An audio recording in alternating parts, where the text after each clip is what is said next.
ഞാൻ എളുപ്പത്തിൽ ഉണ്ടാക്കാൻ പറ്റുന്ന ഒരു പെപ്പർ ചിക്കൻ്റെ റെസിപ്പിയാണ് കാണിക്കണേ. അതിനാദ്യം തന്നെ ഒരു പാത്രത്തിൽ എണ്ണ ഒഴിച്ച് ജിഞ്ചർ ഗാർലിക് പേസ്റ്റും കറിവേപ്പിലയും ഇടുക. എന്നിട്ട് ഒരു സവാള കട്ട് ചെയ്തത് ഇടുക.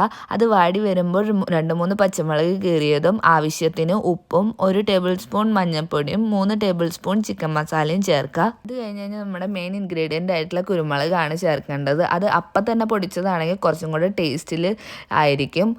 അതൊരു 3 ടേബിൾ സ്പൂൺ ഇട്ടിട്ട് നന്നായി ഇളക്കി കൊടുക്കുക. ഇതിലേക്ക് ഇനി 2 തക്കാളി കട്ട് ചെയ്തത് ചേർക്കാം. എന്നിട്ട് നന്നായി ഇളക്കി കൊടുക്കുക ഒരു 5 മിനിറ്റ്. അത് കഴിഞ്ഞ് നമുക്ക് ഇനി കട്ട് ചെയ്ത് വെച്ച് ചിക്കൻ ചേർക്കാം. എന്നിട്ട് അടച്ച് വെച്ചൊരു 20 മിനിറ്റ് വേവിക്കുക. അത് കഴിഞ്ഞ് നമുക്ക് ക്രീമി ആവാൻ വേണ്ടി കുറച്ച് അണ്ടിപ്പരിപ്പും പാലും ഇട്ടിട്ട് അതിലേക്ക് ചേർത്ത് കൊടുക്കാം. അപ്പോൾ അത്രേ ഉള്ളൂ നമ്മുടെ ചിക്കൻ കറി. എല്ലാവരും വീട്ടിൽ ട്രൈ ചെയ്ത് നോക്ക്. എന്നിട്ട് എൻ്റെ അടുത്ത് അഭിപ്രായം പറയണം. അപ്പോൾ പെപ്പർ ചിക്കൻ ഇവിടെ റെഡി ആയിട്ടുണ്ട്. നമുക്ക് കഴിച്ച് നോക്കാം.